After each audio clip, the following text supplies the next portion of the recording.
This is a special event. It is the Heisman Trophy of defense. It is the award that gives back to a side of the ball that doesn't get as much glory. Thank you, Charlotte. What a high level of excellence Bronco Nagurski brought to the game. He's an inspiration to anyone who loves the game of football. My football story is not about playing for the Carolina Panthers. My football story is from the time I was 5 years old. All I ever wanted to do was play for Wayne Hills High School in northern New Jersey. I was a part of something, and the purpose of what we were working for was greater than any one of us. Come out every day to compete, and the only way we can get better is we, compete against each other hard. It's important to note that sometimes the signs that we ask for are right there in front of us. Win or lose, there was always a message in there. It's about what we do with the adversity we face. You can have a dream, but you better be prepared for that opportunity.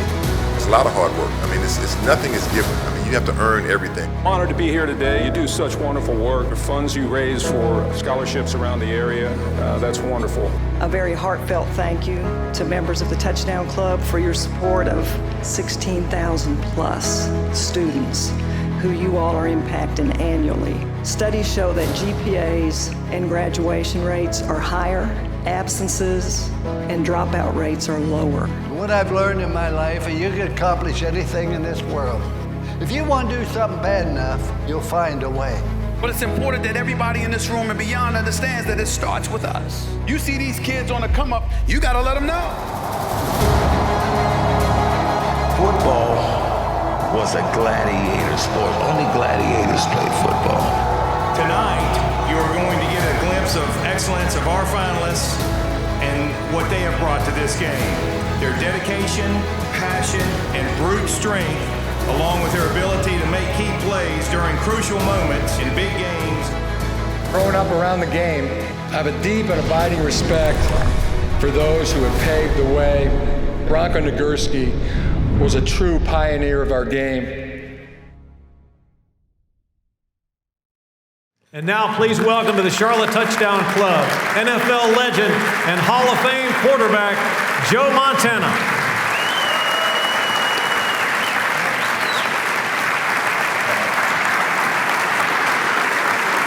Thank you.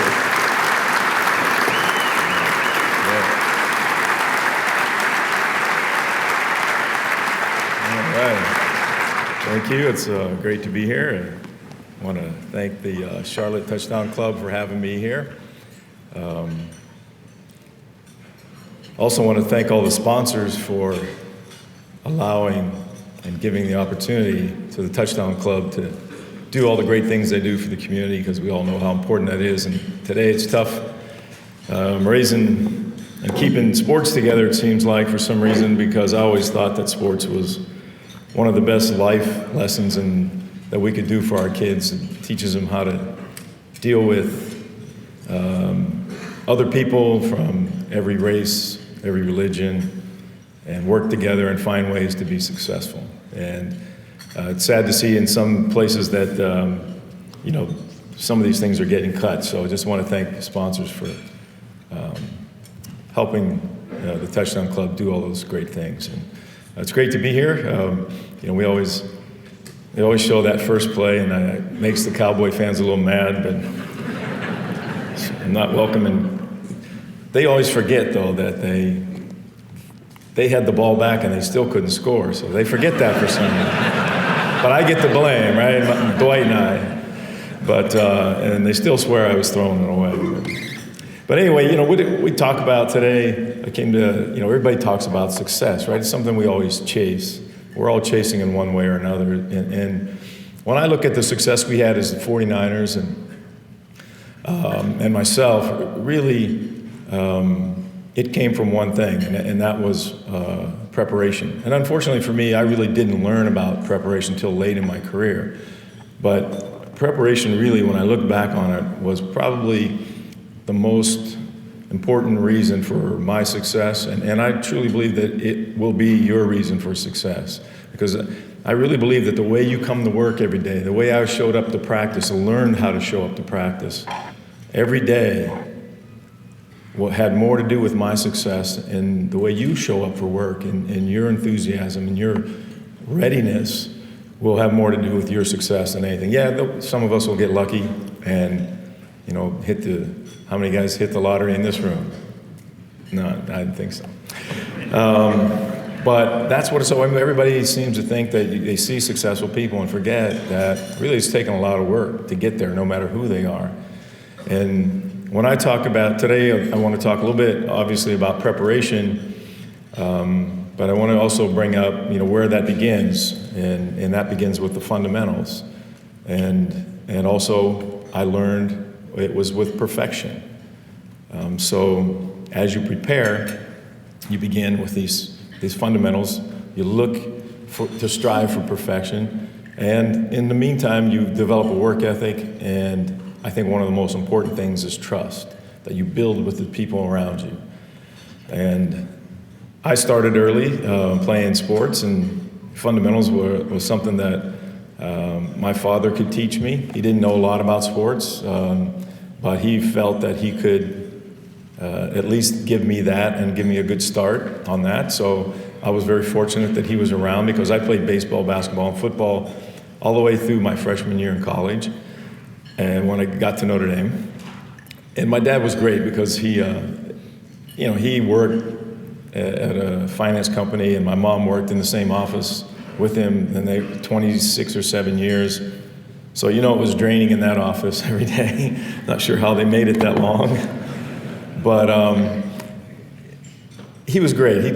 Usually when he came home, I had a basketball in my hand, right? And so he would take me down to the park and dribbling around, playing. He'd let me play around for a while, and then he'd start saying, okay, come on, I want you to do this. And I still wanted to have fun, but he felt that he could at least give me the fundamentals. And he saw me doing this one day, and this is what got him going, was I was going to the same spot on the court. He said, what are you doing? So I'm going over here. I like this spot. It's my favorite spot. I can make shots here. He goes, what do you think? In the game, they're just going to say, here, go on over to your spot. Go ahead. And so he started teaching me the fundamentals of the game, dribbling left-handed, passing, bounce pass. I mean, to the point to where you just, as a kid, it gets draining, right? But he also let me have fun, which was, I liked, because I get to get him back for what he did to me during the tough part. And we'd play one-on-one, and he would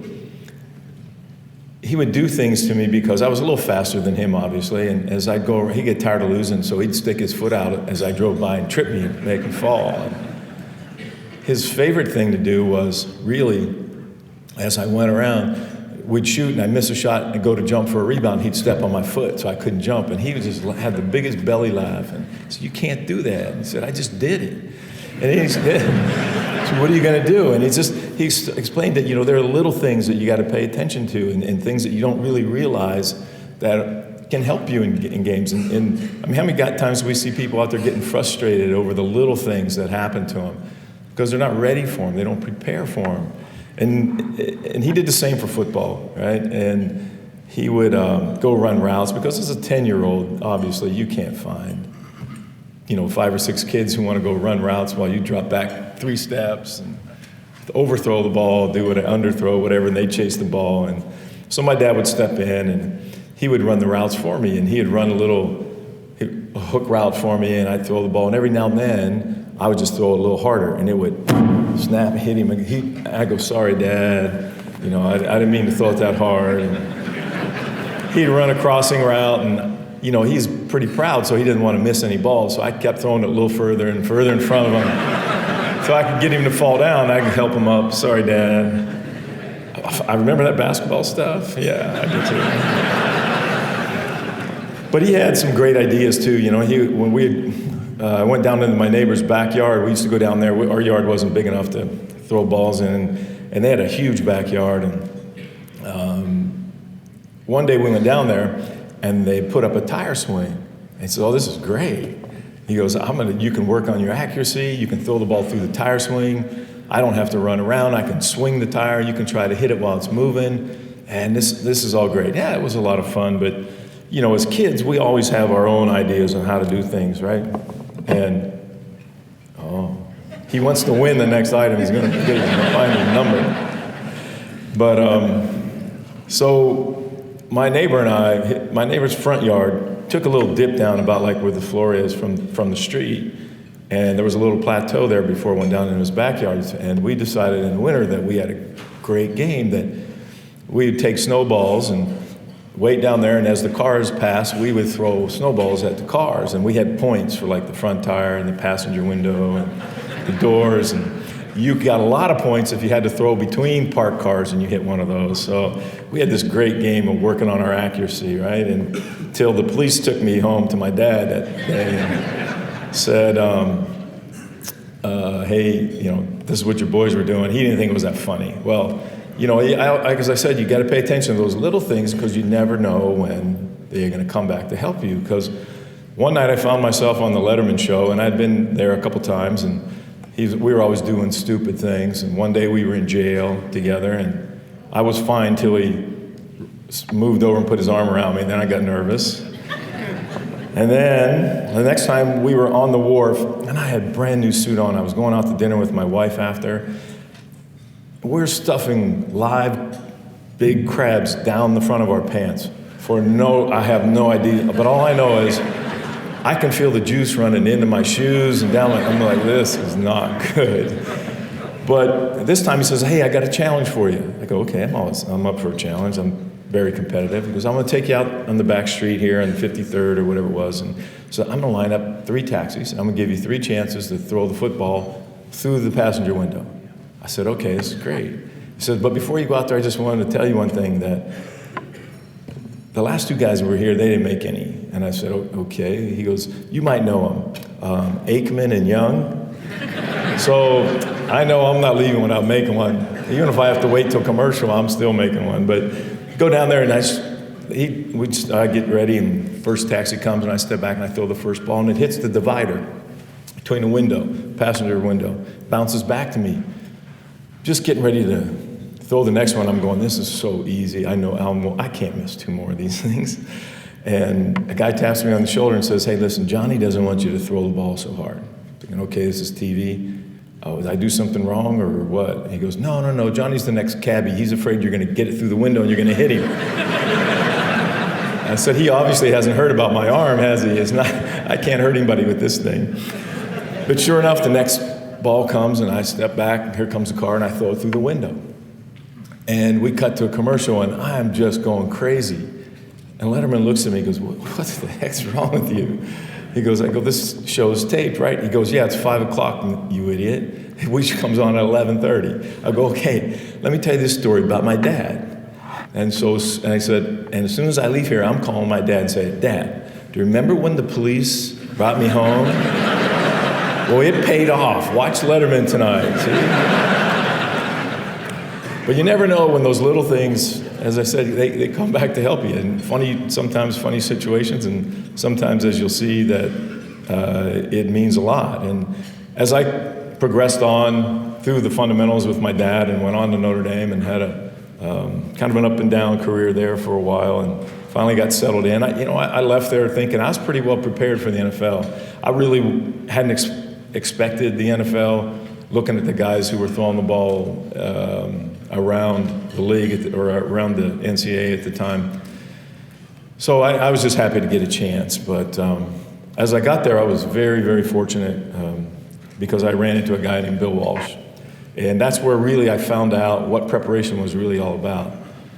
Because everyone that gets to that level and has that kind of success, we all seem to think that fundamentals come naturally. Well, I found out the opposite, and that we worked fundamentals every day in every position, but especially the quarterback position, because he truly believed that if you are fundamentally sound from your waist down, you can do whatever you want up top. But that's what really drives the quarterback and drives accuracy. But the other thing I also learned about him was perfection. He demanded perfection from everyone, but especially at the quarterback position, because he wanted you to be perfect. And he said, every time you walk out on the field, you should try to complete 100% of your passes. I go, yeah, I do that. He goes, no, you don't. He goes, you can sit there and tell me you go out there, I don't go out there and try not to complete them. But he goes, but you don't try to complete them. And it was a different mindset. And that's really what it was about. He wanted the little details. When you run a hook route, when your guy runs a hook, he says, you can see where the defender is. If he's coming from this side, throw the ball to this number. So that tell him to turn this way so he doesn't get hit in the face. He's running a crossing route. I want you to throw the ball 12 inches in front of the numbers, not 8 behind or 2 feet in front, where you stretch him out and you got a guy coming in the other direction trying to take his head off. And you see that these make a big difference. And you look back and you think about Jerry Rice, for example, who I'll talk about in a little bit. But those guys, you never really saw our guys jumping and diving for balls all the time. Very, very rare occasion for that, because Bill demanded that you basically catch the ball for the guy. It's your job to deliver a perfect pass, and he stressed that. And we found out, when you look at the fundamentals that we did every day, when things got bad, we didn't start throwing Hail Marys. We went backwards to fundamentals. We were playing the Saints at home when our field was in perfect San Francisco shape. Stuff coming up everywhere, and we're getting beat 35, I think it was 13 or 14. Then it was in the third quarter, and Bill called everybody up and said, okay, guys, come up here. Here's what we're going to do. We're going to just go back to the fundamental plays we put in on offense from day one. We're going back to our basic fundamental plays on defense. And all I want to do today is build from here. Let's do something good from this point on. Let's get out of here. We'll carry on into the next week. Well, we did that, but unfortunately or fortunately for him, we came back to win the game 38-35, but not by trying new things. We just had lost sight of what really got us to where we were, and that was the fundamental part of what we did. And when you look at perfection, if you look at the Super Bowl, our first Super Bowl, Bill came from Cincinnati, and he actually coached Kenny Anderson, who was the quarterback at the time, and it's 4th and 1. They're on our 1 yard line. Their back comes out of the backfield, and Kenny, all he has to do is throw the ball 1 foot in front of the numbers. Instead, he throws it 8 inches behind, and the guy turns to catch it, loses his momentum. Otherwise, if he catches it on the run, he just dives in the end zone, and they go ahead. And who knows where it would have gone from there. But luckily for us, he throws it behind him. Our middle linebacker now has time to come, and he stops him on the 1 yard line, and we drive to score a touchdown, and we end up winning the Super Bowl. So when you look at the little things that make a big difference, there's another example of it. I mean, it was a simple throw. It was probably 5 or 6, 8 yard throw to the running back, but yet he was off by a foot, and it made a difference in the Super Bowl. And when you realize what you're doing, when you do these things, when you go practice the fundamentals, when you strive for perfection, his thoughts always were, you know what, we strive to be perfect, because if we miss, we're still pretty good. But if you strive to be mediocre and you don't make it, you're not going to be in this league very often, for very long. And he was right. You can see a lot of those guys that came in, they were just happy to be there. They didn't want to get any better. But the thing that happens while you're doing this is you develop a work ethic. And when you talk about work ethics, there's one guy that comes to my mind, that's Jerry Rice. Because JR set a new standard when he came to us, even for Bill, because Jerry was the kind of guy, well, first of all, Bill's telling me about this guy. He's caught so many touchdowns, he's run for touchdowns, he's thrown for touchdowns. And I said, how many did he throw for? And he said, and anyway, he comes in, and first day of practice, I mean, honestly, balls are bouncing off of Jerry. He literally can't catch a cold today. But the first one he catches was probably 60 yards to the end zone, and wide receivers are taught, catch the ball, turn and run up the field, get used to making that move. Well, Jerry catches the ball, now he sprints as fast as he can go, and I kid you not, I mean, the fastest, no one is going to catch him for a touchdown. And all of us are going, come on, rookie, I know, you got to try to impress the coach. Okay, now get back here. That's not how it's done. Well, little did we know that is how it's done. And every time that Jerry touched the ball in practice, I don't care if it was 9 yards or 90 yards, Jerry scored a touchdown. And so you ask yourself, is it a coincidence that Jerry's the NFL's all-time touchdown reception leader? I say no, because that's what he did every day of practice. That's how he came to practice. And the best thing about it is that work ethics are contagious, sometimes good, sometimes bad. But it happens on both sides. But luckily for us, it was good because we had another guy named John Taylor, who, if Jerry wasn't there, would have been Jerry Rice, amazing receiver. But when you have two guys running comebacks on each side, okay, Jerry Rice, John Taylor, Jerry, okay. And as you let go of the ball, you look over there and John's standing there like this. And he used to call it, I go, John, what are you doing? I'm just running for my health. That's well, it felt so bad, but these guys, so you throw a ball to John, now he would run and score a touchdown, right? Or you throw the ball to Roger Craig, who was our running back at the time, and he would run and score a touchdown. And then you throw it to any of them, and the three of them started like racing to the end zone. And we're all going, come on, guys. We don't have a timed practice. We got plays for practice. So however long it takes you to get through 90 plays, that's how long it's going to take you to practice. So everybody's going, come on. Little do you know that when the little things help you. Again, because one day, we're playing Monday night, we're playing against the Rams in Anaheim, and we usually play pretty well down there, but this day they're handing it to us pretty good. And I mean, not only are we playing bad, but we're getting bad field position, and we get the ball on the 6-yard line, and I step back 3 steps, and I throw a little slant route to John Taylor, not more than 8 yards. Well, John goes 94 yards for a touchdown. But it wasn't that he went for the touchdown, it was that Jerry Rice was all the way down inside the 20 throwing a block for him. And if that's not good enough for you, we get the ball again on the 4-yard line. Same 3 steps, same 8-yard pass, 96-yard touchdown, with again Jerry Rice throwing a block inside the 20 to make sure he gets in the end zone. And if those guys aren't doing that, running up and down the field, that's not going to happen. And for a quarterback, I'm loving it. I just threw 2 8-yard passes. I have 190 yards of passing and 2 touchdowns. So they can do that all day if they want. But I think what happens from there is really what allows teams to go to the next level. And that's a thing called trust. And trust is earned, it's not given, right? You have to be able to trust the guy by seeing what he's doing, by knowing that he's going to be there, by helping you when you're having trouble, when you helping him when they're having trouble. That's the biggest thing I think about. You see guys yelling at each other on the field. It's the worst thing that can happen because those 11 guys need each other out there. And they said, well, you never yell at your wide receivers. I go, no, because what's going to happen is I got to find a way to make him play better or help him get through tough times. Because guess what? I'm going to have one of those myself sometime. And I'm going to need their help and their support. And if we don't give it to each other, it's not going to happen, because the only thing that's going to happen is when we get to the sideline and somebody did something wrong, we're all going to get yelled at. So let's try to figure this out while we're out here before we go over there.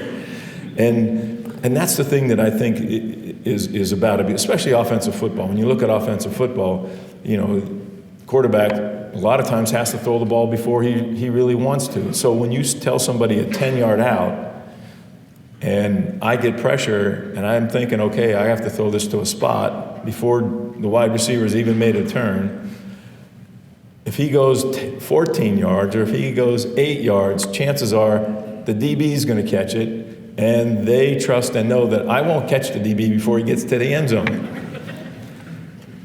So trust starts early in offensive football, because the minute I step up behind the line, I have to put my trust in those 5 fat guys in front of me, right?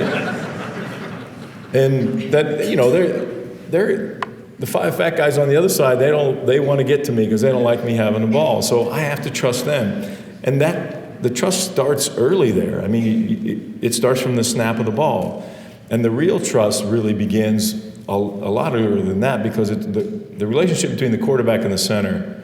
Not as much today because you're 5 feet away from them or 5 yards, but still some guys get up underneath there. But when we had to get up underneath there, that's the worst. I can't explain to you how bad it is when the ball hits the ground between the quarterback and the center with the head coach. You could throw 3 interceptions and he probably doesn't care as much as the one time you drop the ball on the ground. So it starts early. So you have a special relationship, and one day I go into the quarterbacks always get to the meetings early, and because back then we didn't have all the email and all that stuff that was going on. So we would have to go physically pick up the plays, and we had a lot of plays. We had 120 to 130 pass plays in a game plan with 2 and 3 different formations, and we didn't have the earpieces, so we had to memorize all this before the end of the week and sometimes even before practice. So we'd be there early. We'd finish our meeting early, and we had 15, 20 minutes before the team meeting. So I go into the team meeting room and sit down and to study my stuff, and in there is my center, right? And he's having breakfast. Now he has a quart of chocolate milk and the biggest green chili bean burrito I've ever seen in my life. Now you can only imagine what that does to a man's system at 7:30 in the morning. Right? And the only thing I can think about is where my hands have to be for the rest of the day. And yeah, I know what you're thinking, and it's true. It does happen. They think they're funny. But the one thing about trust you find out quickly is that trust is a mutual thing, right? I trust he's not going to have an issue, but he does. But he also found out that he can trust that if he does, that with a little flick of my fingers, he will have a very difficult time breathing for a while. So trust starts early there, and it comes mutual quickly. But when I look back on my career, and honestly, I can say I wish I had met someone like Bill Walsh earlier in my life, as I think he was a big reason for my success, not only on the field, but off the field. He was great with the players, and things you shouldn't do, things you shouldn't be doing. Things you should say to the media, things you shouldn't say to the media. I know there's some issues with that going on. Unfortunately, we had a really good guy to guide us through that part of it. And it really was the reason for our success was our preparation. I felt that we were more prepared than any other team going into games. And that was our key to success. And I think it will be to yours and anyone else who looks back on the things that they've done. It really is that preparation. But just to give you one more quick story about preparation before I go. Notre Dame, I went to Notre Dame. I grew up in high school, just was my dream to go to Notre Dame. Hadn't even thought of the NFL, but I just dreamt to go to Notre Dame. You know, you saw them on TV every Saturday, every Sunday. Well, getting into Notre Dame was a little different because they have their own entrance exam. It's a 150 question test that you have to take separately. And so I knew this guy that was trying to go in, and he prepared himself really well. And he went in there and sat down, and he ripped through 149 questions and got to the 150th question and said, "What's what?" I don't care. I did great. So he signed his paper, turned it in. A couple weeks later, he gets a letter from the university saying, "I'm sorry, you've been denied entrance into the University of Notre Dame because you missed the most important question on the test." And that was what's what. Okay, I'll prepare myself and I'll go back and I'll do it again next year. So sure enough, he prepares, goes back in, sits down, takes the test, rips through those 149 questions. I didn't think what's what was going to be on here again. Sure enough, there it was. Well, this time he at least takes a stab at the answer, but he knows what he's getting, and sure enough, he got the same letter a couple weeks later.